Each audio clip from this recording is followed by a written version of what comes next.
Well, welcome everyone to another lab. We've got our Institute for Liberal Values lab. We've got very lucky with our friend Eli Steele to be a part of this lab. As many of you know, this in April is National Library Week, so we're talking a lot about censorship, and we just could not have Eli come on and talk about his newest film, Killing America, and the censorship that he has faced with that.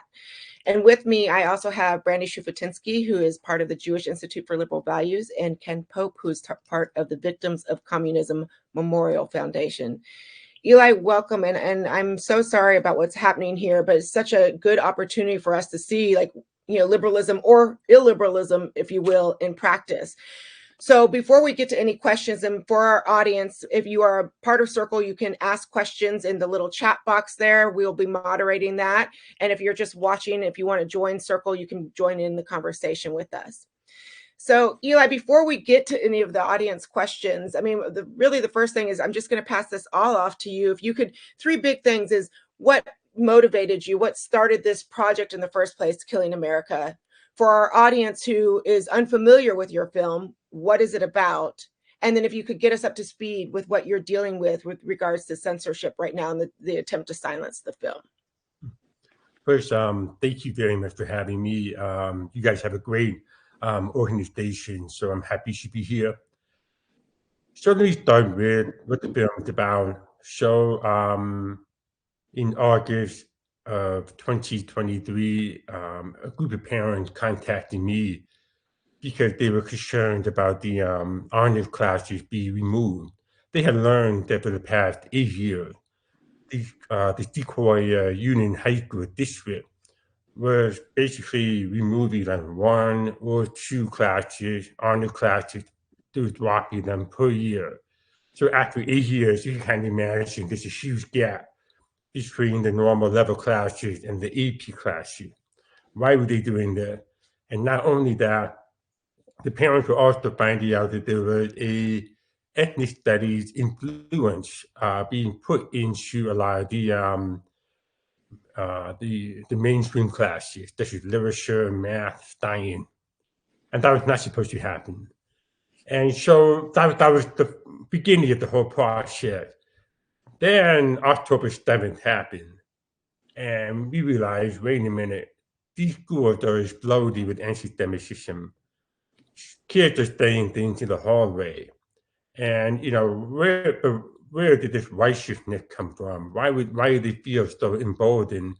Because you had a murder of over 1,000 people. You have people that would be held hostage, and yeah, at the same time, there was no real empathy for that. I mean, you had the opposite effect in those same schools with George Floyd. One person, you know that there was nobody walking around the hallways saying the N-word or whatever it was. And if they did, oh, they would be probably expelled. So that sort of made me go, okay, well, what's the cause? What's behind it? And so in this documentary, we basically investigated why these schools exploded with anti-Semitism, and we made the link between the removal of the honor classes, the injection of ethnic studies, and the injection of ethnic studies. The ideology is very important because it grounded, it was called liberated ideology. And in a very simple sense, that's what it does is divides the students into the oppressed class and the oppressor class. And no student ever wants to be in the oppressor class. So they all, if you're a person of color, you're automatically in the oppressed class. And the whites have to sort of become allies to that. And so obviously the Jews are seen as white. Hamas, the Palestinians, are seen as brown, the oppressed. Jews are the oppressor. So even though over 1,000 Jews were slaughtered, Hamas, according to liberated ethnic studies, is justified in what they did. And so that gives credibility, that gives the righteousness behind anti-Semitism. And so that's what this film explores. And the reason why I made this film was we've seen for the past, 4 or 5 years, parents sort of rebelling against school boards. And we've seen these school boards sort of take a very almost a superior tone to the parent. We know what's best, and so forth. And so they kind of ridicule the parent. They minimize the concerns of the parent. So the reason why I made this film was to give the parent in that area, Menlo Park, Atherton, all the in that whole Redwood City, all of that, which died. I wanted to give them a voice to kind of go around the school board, to tell the school board you're not the final authority. You don't have the final say. And so I think that's what we're seeing today, right now, is the parent now have a voice, is so forth. And Diana Blum, who is the main, not the main character, but she is the main subject in this film, she now has a voice that she never had before. People should hear her story in this film, and they should sort of, either accept you or not, but she has a voice. And without this film, she would not have that. And so that's why I made this film. Now, where the film is, we're in a very weird position because last Tuesday, so this is Tuesday, so last Tuesday, I received a cease and desist letter from the student newspaper, the Menlo Atherton Chronicle, MA Chronicle, where they first stated that I had violated the copyright using footage of a school board meeting that they publish, and other newspapers also republish onto the website. This footage was also published onto YouTube and some other social media websites, but primarily I believe I got everything from YouTube, maybe TikTok too. But the point is, they made that claim, and I know that as a documentarian, I thought it as sort of a representation of the copyright law to sort of stop what I'm doing. There's a doctrine called the fair use doctrine, and it allows you to use copyrighted footage. You do not have to ask for permission. You have to do 4 categories, and if I remember all 4, you have to transform the material in some way. I did that. You should only use the minimal amount, which I did. And the other one is, do you stop them from making a profit or making money off of this? This is the student paper. So clearly, no. And the other one, I'm not recalling what the 4th one was, but I documented in my Substack all 4 categories. So I feel that this is sort of an attempt to censor the film, because clearly the film shows what the school did, what the teachers in the classroom did. And the irony here is, I'm basically getting more retaliation than the teacher in the film in the classroom who put a slideshow that the UN called the existence of Israel illegal, that Hamas are a people from Palestine, that Hamas targeted soldiers, that never identified Hamas as terrorists, and no, the civilians were the primary target on October 7th. This is just a few of the lies that the teacher was able to tell. But now they're coming after my film. So I think that tells you a lot about the quality of the people that we're dealing with. So hopefully that answers the question. We've got one in particular that is, what specific copyright material was the claim about? Is that something you can share? Yeah, so the copyright, the MA Chronicle had a student that was there, and the student filmed with their camera what was going on in a school board meeting. And the question, though, is we should talk about the school board meeting. It's a public event. The audio is pretty much public. But the thing is, the student published the material in a public forum. So once that happens, first I made a movie called What Killed Michael Brown. Now, everybody knows that famous footage of Michael Brown's body laying on the concrete. That was filmed by a private citizen. If that private citizen had kept the footage on his phone, and I would somehow hack the phone and steal the footage, then of course I would be a violation. But that person published the footage onto YouTube. So when I made what killed Michael Brown, I did not have to go to that person and ask for permission. All I had to do was use what I needed, the minimum amount of what I needed, and also transform the message, the meaning of it. So fair use is sort of should prevent me from using the Beatles. I want to use the Beatles song. I can't just play the Beatles song, the whole thing, because obviously that's violates the copyright of the owner. But if I take a specific song like "Happiness is a Warm Gun," and I play the lyric, "Happiness is a warm gun," and we stop. And somebody says, "This means this." You have transformed the meaning of that footage.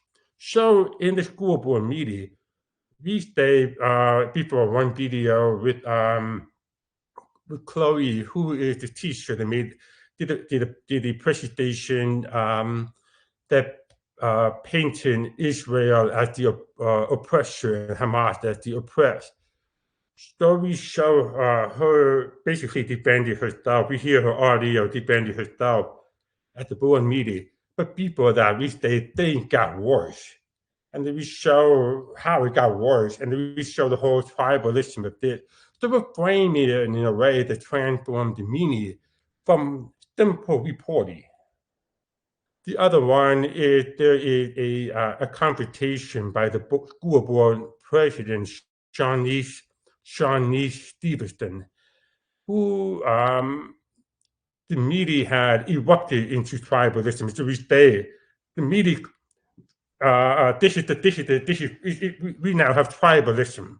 So we transform the meaning of it because we put that word over it, and you see this tribalism. So a father whose family was affected by October 7th starts yelling because somebody's holding up a sign that says, "Remember that the idea lied about 40 beheaded babies." And so you see the confrontation, and in the middle of this, we cut and we create the black and white image. So we're clearly transforming the material. So that's sort of, and so the point is fair use overrides any copyright. Now, here's the thing. The person that put their name on the YouTube forum, it says, blank copyright holder. He's a student. Now the question is, this is a public high school, and this is publicly funded. The student doesn't own the material. So why is YouTube allowing this to happen?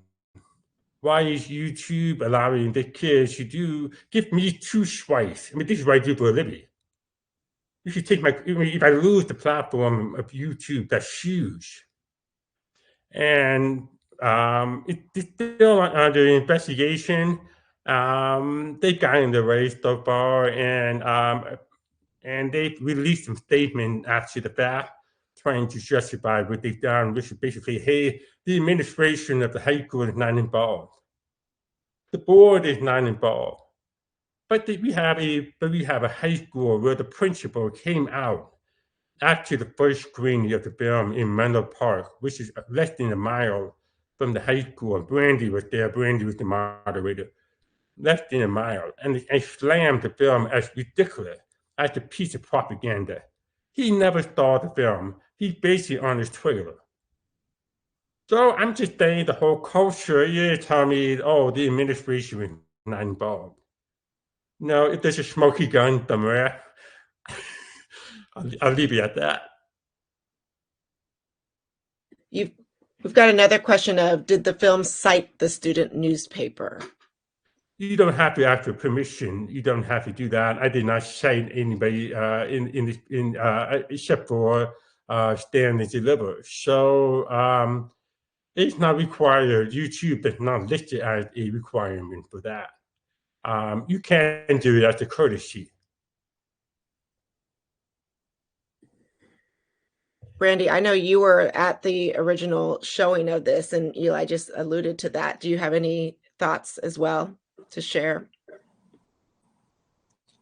Yeah, I mean, whenever I see a case of censorship for something on this level, the first thing that comes to mind is what are the people that are trying to remove the content or prevent public access to it afraid of?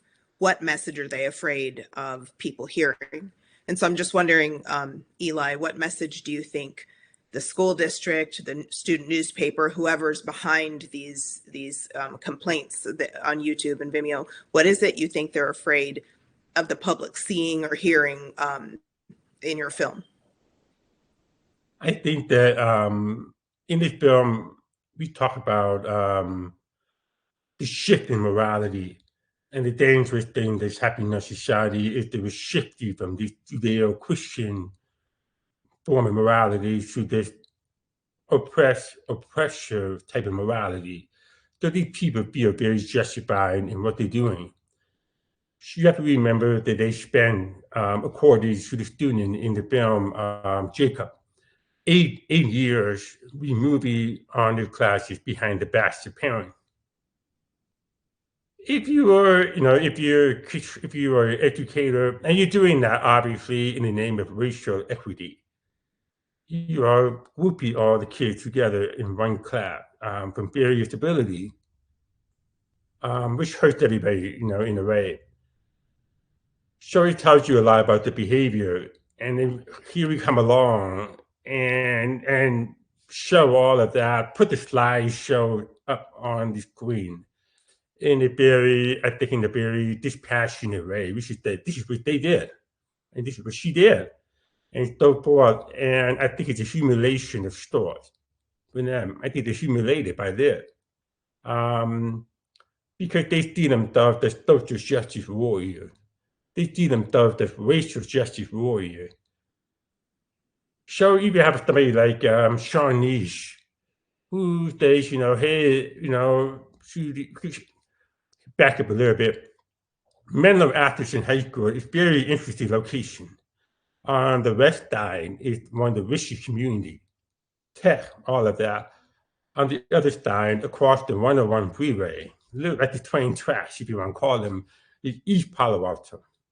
I grew up down the road, so I'm very familiar with its communities. I mean, we used to go to East Palo Alto. They had the best barbecue when I was a kid. So they on the other side of this train track. It used to be mostly black when I was a kid. Now it's largely immigrant population. And so you have somebody like Shawnee who's saying, I know what's best. Trust me, I'm going to help you guys. How? Teacher Chavez, which is one of the beaters, middle school beaters into Menlo Atherton High School, has about a 13.5% grade level proficiency in reading, about 3.5% in math. And they spend more money per child at Teacher Chavez than at the richer districts. And she's trying to make up for it. And I think they also have like an endowment or something, and they have more money over there to rebuild the school. And you should see that in the video. They actually remodel it, make it a very nice campus. But they're doing everything because the problem is Chinese and the other people have the wrong ideology. They think that racial equity is the answer. They think that groupie people is the answer. No, the American principles are the answer. You have to ask something of these people. You have to, hey, look, I know that some of these people maybe what's two jobs? They're immigrants. You living in a very wealthy neighborhood. I mean, I was looking at Steele in some of the houses in East Palo Alto, and they were $900,000. $900,000 just because of the location. Facebook is right behind them. And so it's a very weird thing. I can understand that, but as a parent in East Palo Alto, you should not be fooled by the false promises of these social justice people. It's your children is at stake, and so I think when we come along and do that, it's a threat to their power. So Eli, someone is asking, we know that you consulted a lawyer, but what are your next steps? What is next steps that and address those? Yeah, it's a difficult situation. I've never been in this situation before. All I know is that they gave me 10 days to choose this with this film. So today is day 8. So what did happen on Thursday? With the lawsuit. I mean, I don't know. I mean, and then who's it about the lawsuit? A publicly funded newspaper with public fund? I mean, I don't know who's it about this lawsuit. And here's the thing, there's copies of the video, of the film, they've been uploaded by other people. How come they haven't gone after them? If they're still worried about copyright, why are they not going after them?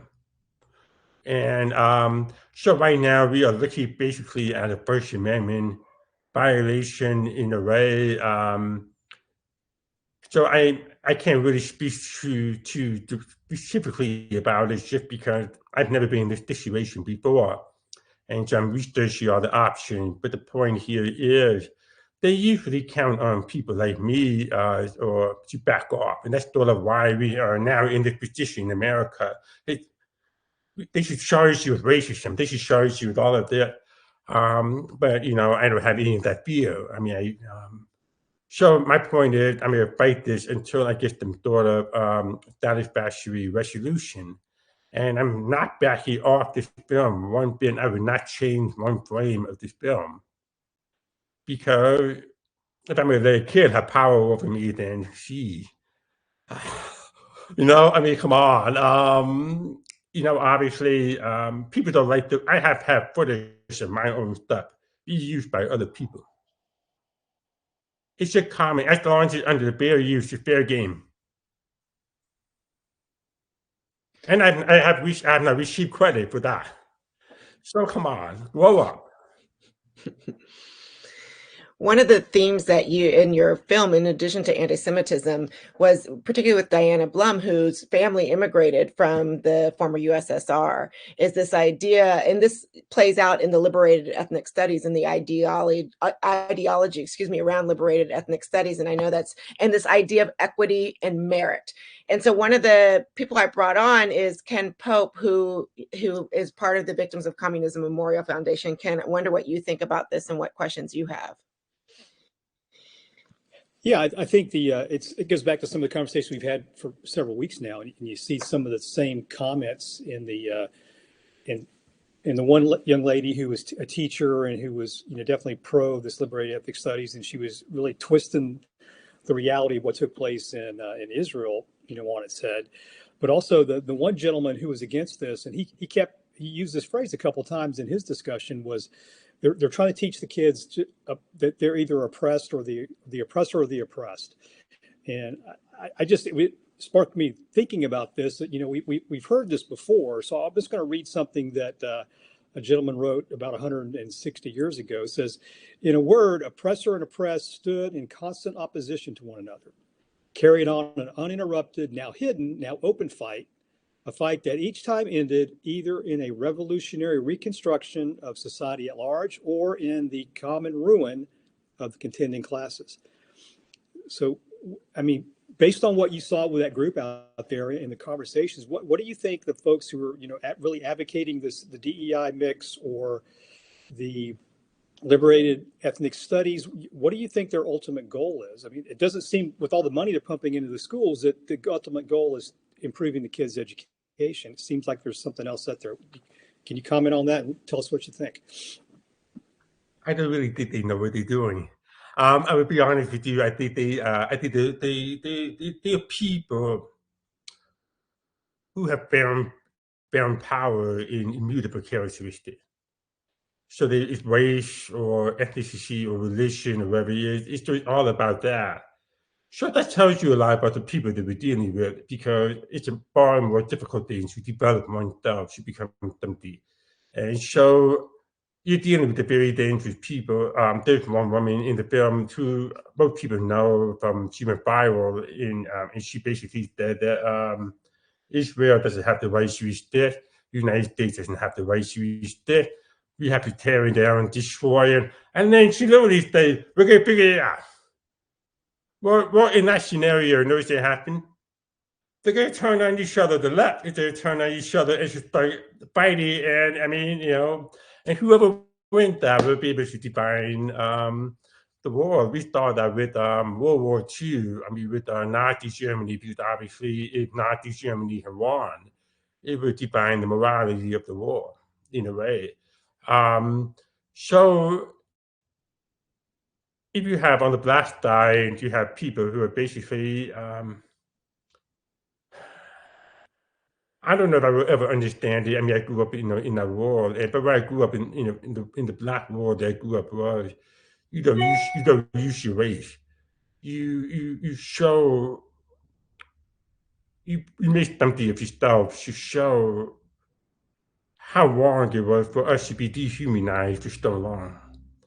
And on the Jewish side, it was the best revenge against Hitler is the life best lived. So that's sort of what I grew up with. And these people didn't. They want revenge. But revenge for what? My Jewish grandfather told my father, who's black, I lost my whole family in the war, in the Holocaust. Am I ever going to get justice? No. But he went to work. He made something out of himself. He became his own man. And that's why I am where I am, because both of my black grandfather and my Jewish grandfather did that. And these other people, they know, okay, racism is not over. There's systemic racism everywhere. We have to, do this. It's all racism. And there's a lot of shame, I think. There's a lot of shame because we have people that give all the power to race. You end up with a lot of dysfunction. People don't understand that a lot of these white supremacists, the segregationists, slave owners, how they betrayed Christianity, how they betrayed their own humanity. That black people often feel sorry for them because blacks back then did not give power to race. They were trying to get away from it. So like here's one. The white would say to maybe disturbing. They would say something like this, God loves white people. But if you work hard, like you as a black servant, if you work hard in this life and you get to heaven, maybe God will allow you to become white. Well, think about what kind of perversion of Christianity that is. It's a way to justify their own superiority. So you have that, and I think that's on one hand, and I think you just have these young people that, I mean, it's my generation is, I'm 50 years old. My generation is the leader in this whole oppressor ideology. We're sort of the one that we were the young one. Because our parents either were embrace the liberation ideology or not, but they passed that on to my generation. They were the ones that are coming up through the system into administration, becoming educators. We're the ones that are doing that. And so we put this toxic idea into the minds of 20-year-olds now.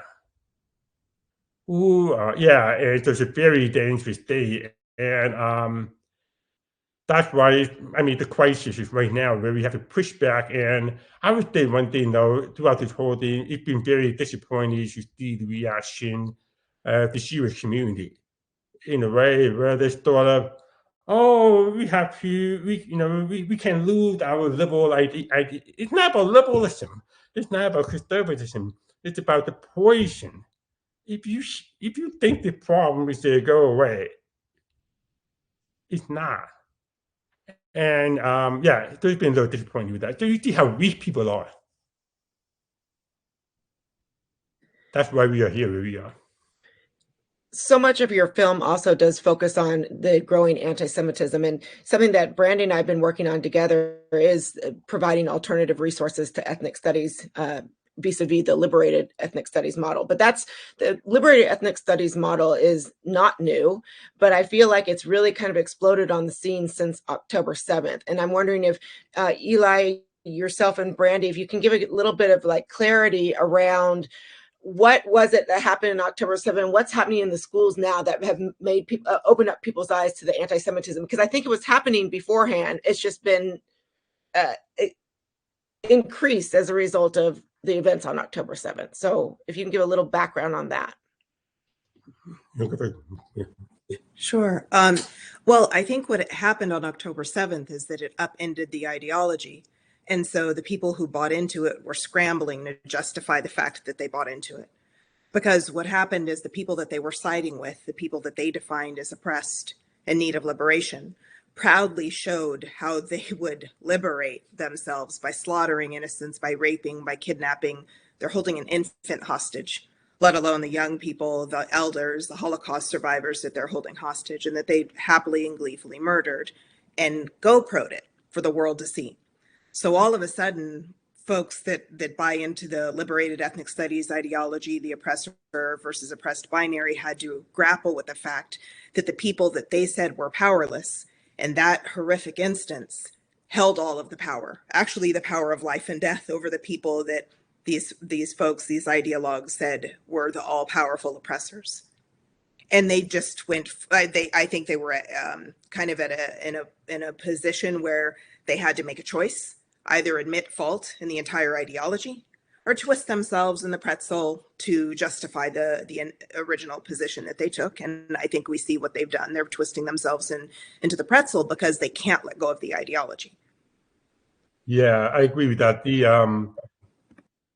It literally, the idea became an action on October 7th. So it's like you cross the Rubicon. And I don't think that people understand that now. And so now the danger is they become the new normal. Yeah, and that's where we are right now. Yeah. Eli, I've got a question from the audience. If you can clarify, who sent the cease and desist letter? Was it the student who took the video for the school newspaper? Do you know? It was from the MA Chronicle. There was no name on it. And the email address was from the MA Chronicle. But on one YouTube forum and one Vimeo forum, it was the name of the student who claims to be the copyright holders.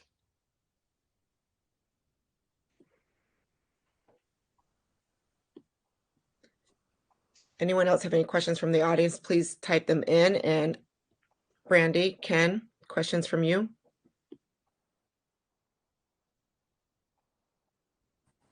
I'm just wondering a little bit about what you think. So you talked a little bit about how much is spent per student in the different districts, and this like complete all in for equity, which really just means making everybody the same, like an embrace of sameness. Given the dismal results, why do you think the school, like the administrators and the people that make education policy, are continuing on the same path, even if they wanted to achieve equity or increase achievement for students of color or anything? We see what they're doing isn't working. It hasn't been working for a number of years. Why do you think they're kind of doubling or tripling down on it? I think they're concerned with their own image in a way. There's the board member, her name is Carrie Dubose at the end. She's on the board of the Sequoia. And I think she's the longest holding board member. She's been there for about 13 years. There's also another board member, Andy Koo, who is a graduate from Laurel High School, which is one of the most exclusive, not exclusive, but one of the, is a merit-based admission school. Well, why would they betray that? I mean, they know what the truth is, and I think a lot of it is that they are. I mean, my father calls it white guilt. White guilt is it's something that's really not talked about, but it really affects how people think and how people behave. Nobody wants to be on the wrong side of history. Nobody wants to be accused of being a racist. And white guilt has been an extremely powerful force in advancing this liberation ideology, because they say, oh, you want to be a racist? Really? And so people go, you got a job, right?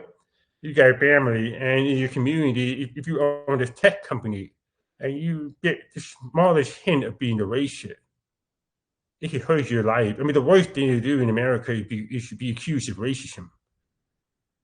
You know, sexual harassment is actually much more prevalent in a way, but you're not going to get the stigma as much. But to be accused of racism is a powerful force. So that's, I mean, what other things explain why they change their mind or why they carry stand by and just go like this. Oh, we need more information. We need more information. I don't know. I don't like the way this is proceeded. You should watch it. Watch it. I'm paraphrasing what she's saying, but it's quite pathetic because come on, 13% is really proficiency, 3.5%, and I must also do something. The East Palo Alto parents need to step up. This is a crime being committed against your kid on the public dollar. And I live in an immigrant neighborhood, and I see them doing everything they can to get the kids the best education. So, I mean, come on. My parents were not wealthy people. My father came out of segregation. Was probably about 8 years away from segregation when I was born. My mother is the daughter of Holocaust survivors. So it's not like they came from generational wealth or anything like that. But my father took his retirement fund at the age of like 30, which is not that big. But he took it out to put a down payment on a house on the west side of San Jose. Because we first moved to East San Jose, they were coming from the Midwest. So they had no idea, this was a gang confession neighborhood. So they moved out, they sacrificed, they did all of that. And I know so many immigrant families who sacrifice, who do that. It's a choice you make. And the choice right now is to allow to trust the public school. At this day and age, I have nothing against teachers. In fact, all of this stuff is stopping the great teacher because they ought to be held hostage by the activist teacher. They ought to have that right guilt of, hey, we know what we're doing. We're going for racial justice. We're going to go and make this world a better place. But look around you. Everybody's divided. So right now is the worst time to trust the public school system. And it's the most ironic that they go out there with the shirt that they trust the experts. Well, if you have to say that, there's something wrong. Because we didn't do that in San Jose 20, 30 years ago. We had the best teacher. And I know they're still around. And they're still in that district. Many of them are. But we need to get rid of the bad people and empower those teachers. Eli, in the film, there's a lot of overlap between honors classes and the idea of meritocracy and anti-Semitism. So one of the audience members asked, does the removal of honor classes lead to anti-Semitism? I just want to interject my own thoughts that I hope you can provide some clarity around. I think we've seen this attack against the honor system prior to October 7th. And it is kind of interesting how those two things after October 7th, I think really kind of butted heads with each other to create what we're seeing now. Yeah, it's not just the removal of honor classes, though. It's just the complete degradation of the academic system. So my daughter right now is in 8th grade. My daughter was at the last October and November came to me and she was pissed. And my daughter is very she's stoic. She doesn't really show a lot of emotion, but she has studied hard, and I helped her. My ex-wife helped her for this math test. And she scored a 97% in algebra. She's in algebra 1 in 8th grade, and so she's proud of her stuff. But what was she pissed her off? But all the other kids got 100%. They got a better grade than her. And so I'm saying, well, that's life. And she said, no, you don't understand that. They got like 70% of the test, but they were allowed to do all of this extra credit work, which was basically, it was laughable what they had to do. And they should, all they had to do was rewrite the problem and rewrite the question in different ways. You should plug in different numbers. And presto, they got 100%. Well, that's grade inflation. That's one example of that. So on the bottom, you're using massive grade inflation to produce good graduation rate, because you don't want to be having all these kids. Again, this is the whole stigma, right? You don't want to be ashamed that people of color are being left behind. They're not being educated properly. They can't be punished. They can't be expelled because we have racial disparity. We organize our whole life around these racial disparities. So under the Obama administration, it was like you must do everything in your power to close the gap in all the racial disparity. But one way to do that is to flatten the education system down. But not only flattening it down, you're not even flattening it to the normal level, you're dropping it even further. So the teacher, the undercover teacher in the documentary, says that he is strongly encouraged, and he has been reprimanded for a failing kid. I mean, a teacher is being reprimanded for failing kid. The kid is not being reprimanded for failing. The teacher is. And the standards-based grading sounds perfect, doesn't it? When I heard it, I was like, yeah, that's standard, right? Like what's it called, the Democratic Republic of North Korea. Well, this is what's going on. What standards-based mean 80 to 100% is the A. 60 to 80% is the B. So failure is completely wiped out. Do you actually graduate your kid? I think I know in LA where I live, you should graduate your kid from high school with a D average. So are you telling me that is 20% and above? And if you think about that, that is a sticky time bomb. And so what happens though is part of the oppressed model is the more successful you are, the more oppressive you are. So Asian are called white adjacent.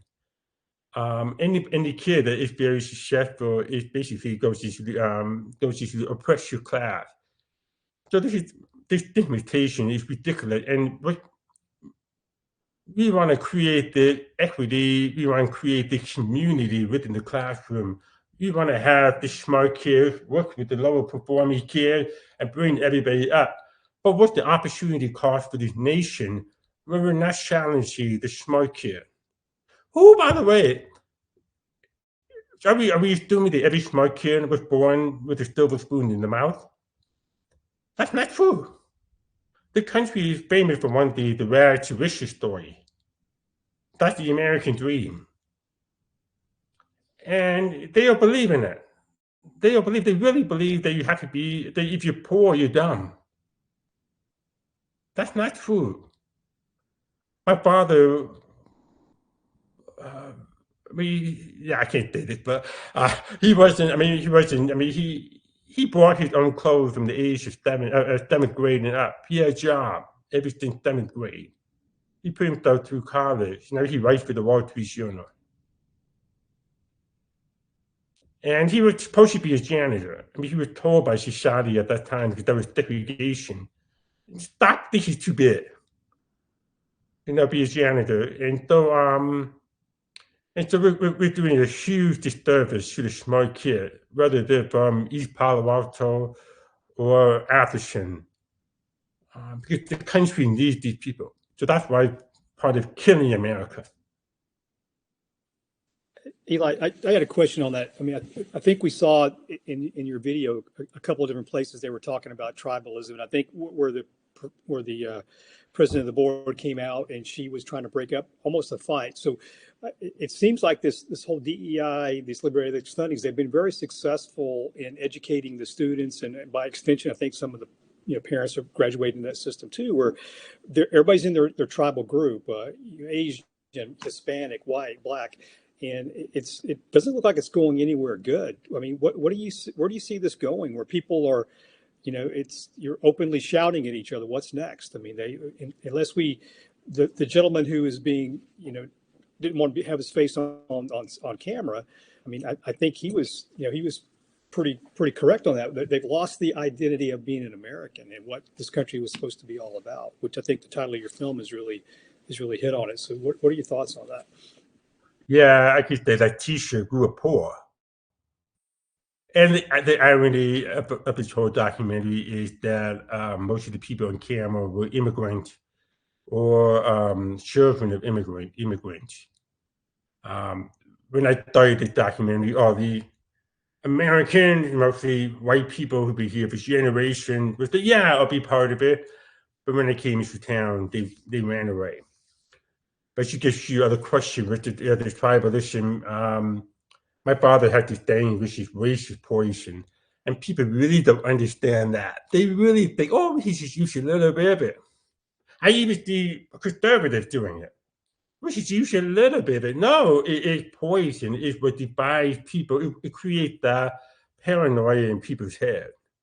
And so when the parents became aware of that, they started questioning honors, and they started questioning ethnic studies, and they realized the poison that was going into it. That's where you see tribalism. I don't know if you see the Stein in that particular clip from Menlo Atkinson that I used and the Bear used at. It says black teachers needed. So the Chloe, who is the teacher that did that inaccurate slideshow showing Hamas in Israel, she's black. I think she's Jewish and black. And so they were sort of like defending her of her blackness. Why is she not defending her on merit? Why you guys say we need more black teachers? You go ask my father, growing up in segregation, there was no such thing as a black teacher. There were black teachers, of course, but you didn't think of them as black. Are you a good teacher or not? Because black people back then were in the quiet shit. They need education. They didn't care where it came from. But now we think there's something about blackness and so forth. But my mother's Jewish, my father's black. I've had both of them, and it makes no difference. The teacher is the teacher. And of course, any teacher should know about the community they serve. I mean, they should do that. I mean, they should go out into the community and learn about the people that is in that community. Because there are Hispanic, Latino they're Latinos who may not grow up, they don't know any Spanish, but they work in the Spanish community. Well, maybe you should learn some Spanish too. Maybe you should learn about the culture because you grew up in the suburb. But because you're Latino out in the suburb doesn't mean that you know the culture of the community that you teach. We all have to learn that. And the point here is that we, for this year, have allowed ourselves to be identified as stub American. We're Black American. We're Mexican American. We're Jewish American. Why?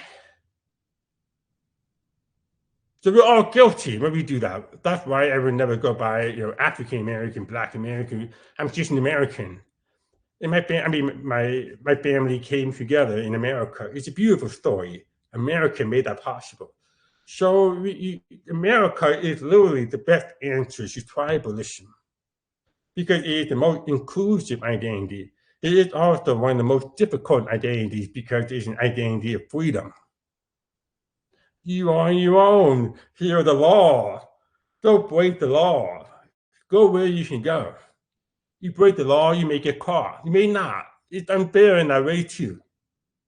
But it's not a perfect nation by any means, but it is the best one out there, in my opinion.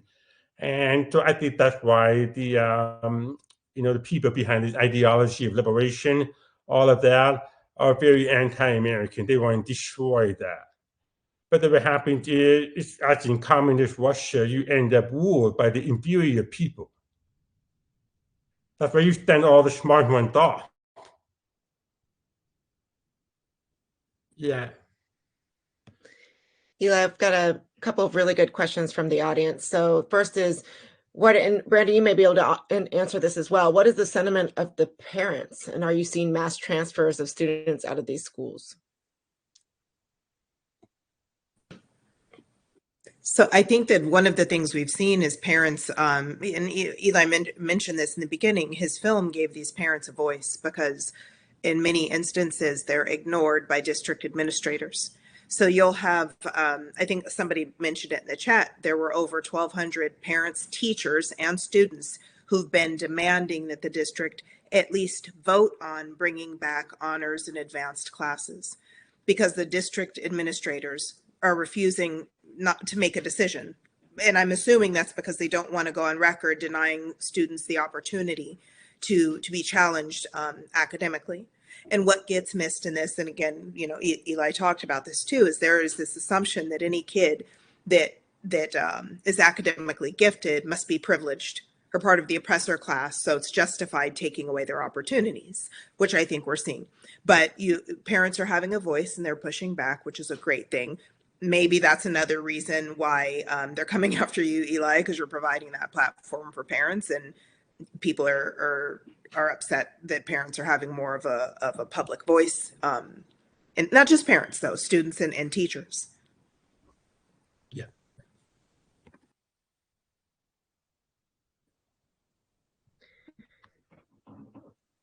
Eli, another question for you. Who is the documentary's target audience?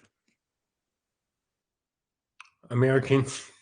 Yeah, because I mean the film. I mean, a lot of people say, "Well, what's the solution?" Well, you know, film's a film, and what film can do is to portray what's going on here. So, my only objective with this film was to sort of lay out, try to give you a narrative to follow.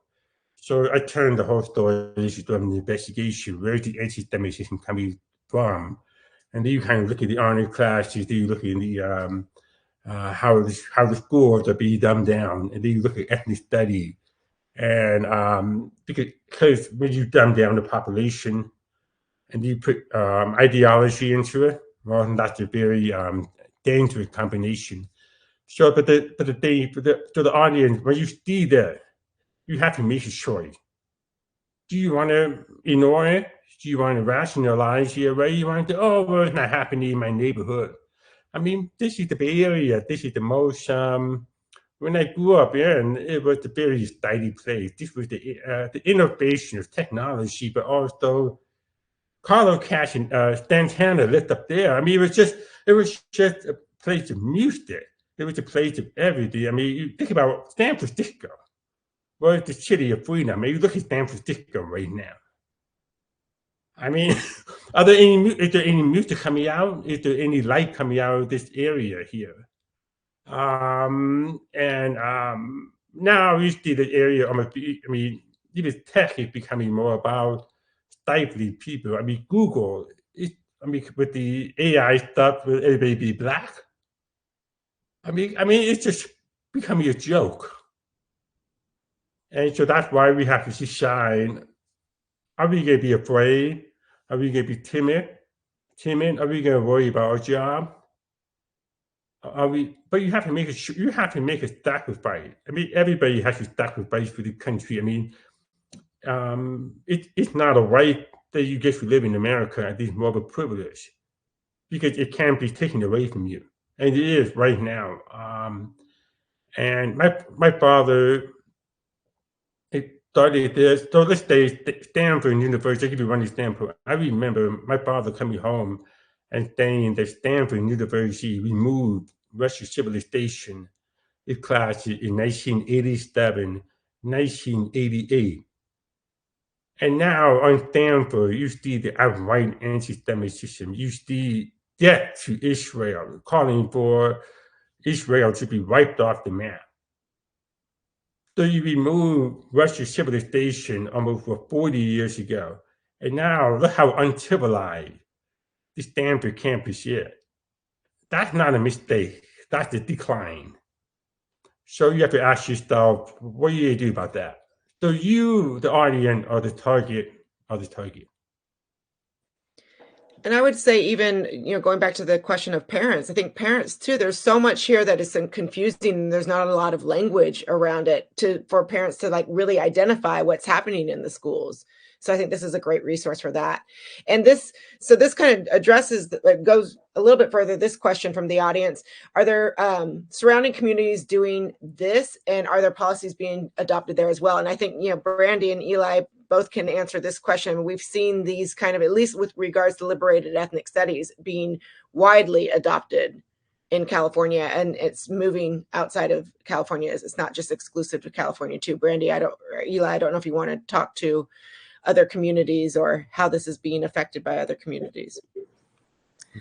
Sure. So, I mean, we're seeing it across the country, in all honesty. And when I say it, I mean an ideology that pits people, defines people either as oppressed versus oppressor.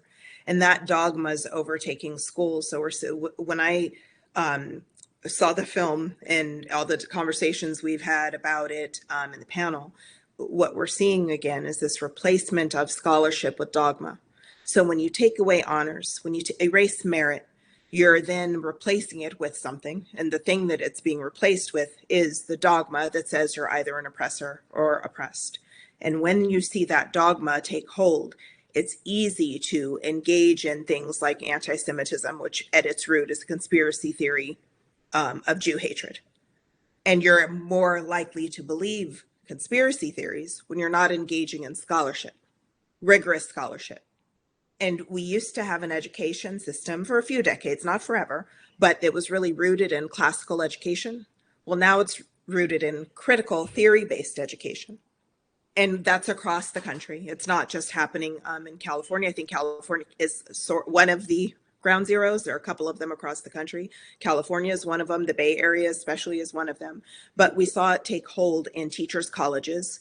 So then those new teachers actually believed, many of them are doing a lot of these things in the classroom because they have the best intentions, or they're forced to do it because their districts have adopted policies that really don't allow for deviation.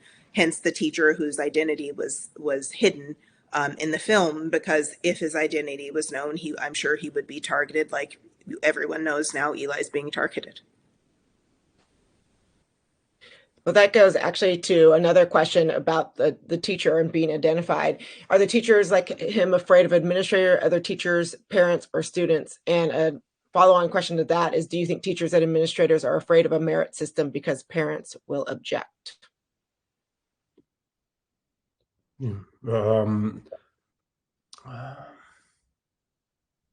if you're afraid of a merit system, then why are you a parent? Because to be a parent, you raise your kid. I mean, you raise your kid, you got to raise them to survive. I mean, look, we live in the most privileged, the most wealthiest society ever. I mean, we could go to a supermarket and get whatever food you want. 100 years ago, we had to kill everything to eat it. Only 100 years ago, to the beginning of time.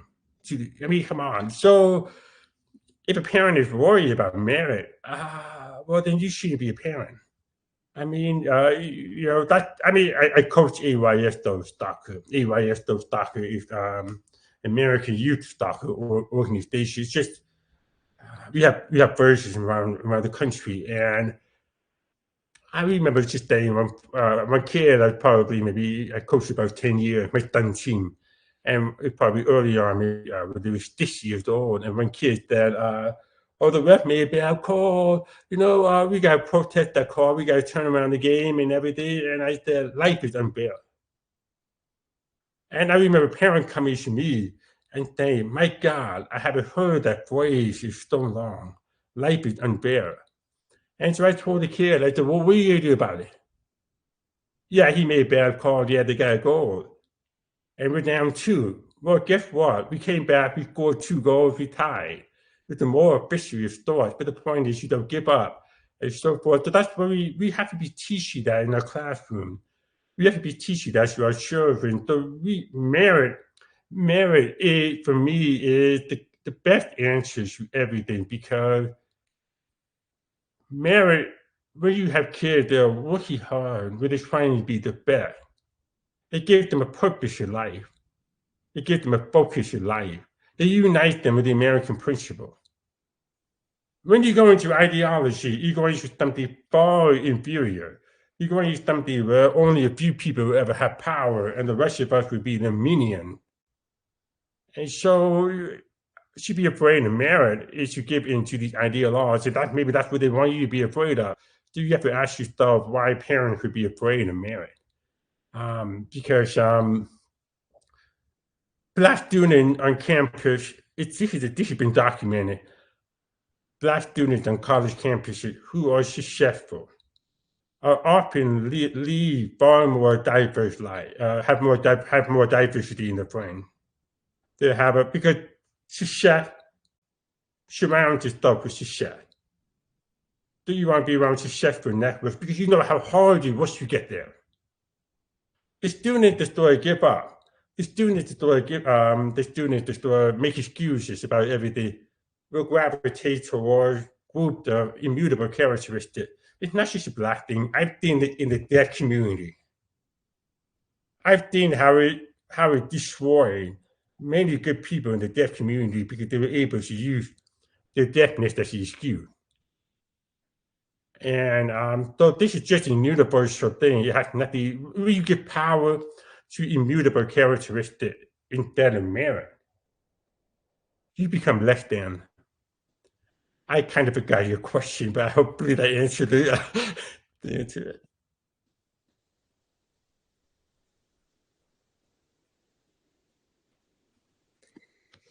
Eli, I was putting your link for your Substack with the video on it, and it's saying page not found. You know, if perhaps I put the wrong link in, and for everyone here, I will put the right link in if I did in the calendar invite for this actual live stream.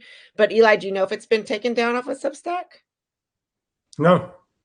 Okay, So well, hopefully that didn't happen while we were here. And for everyone else in the audience, I am going to do my best to also upload it onto Circle here. Eli, final words from you on your film and the importance of it and the message to our audience, but also just to our country. Yeah, I think I've said a lot. I think if I had any of these days, it's just you sort of look at what's happening with this film. I mean, there's nothing controversial about this film. Other than, what I mean by that is there's no exploitation, nothing, it's just factual. It sort of just shows you what happened. And there's a couple of little philosophical thoughts in there. But so the question though is, why are people so afraid of the film? Why is it causing this much controversy? And I think that we need to look at that and not shy away from that. And I think that we need to really just, at the point in our time, make up our mind. Stop sitting on the bench.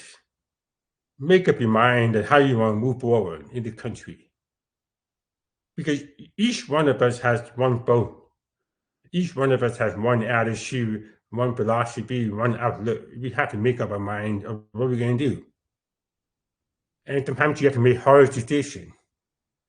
That's why I had to do that with this film. And so, but when you make up your mind, it gives you strength, it gives you power, and you find a lot of people who think the same way as you. And we need a lot more people to fight this illiberalism. It's not about politics for me. I mean, people think I'm more conservative. Okay, well, come and talk to me. You'll find out that's not going to be the case. Right? I'm more about what is the solution, what's the way forward, and what is the problem. And so have courage and have faith in yourself and stand up. And that'd be my last word. We have to do that. Thank you so much, Eli, for joining us. And we'll keep everyone here posted on Killing America and next steps through both Circle and then our Twitter, as well as I know, Eli, you will continue to do the same through yours. So thank you so much for having me. Thank you. Thank you. We appreciate you. Thank you, everyone.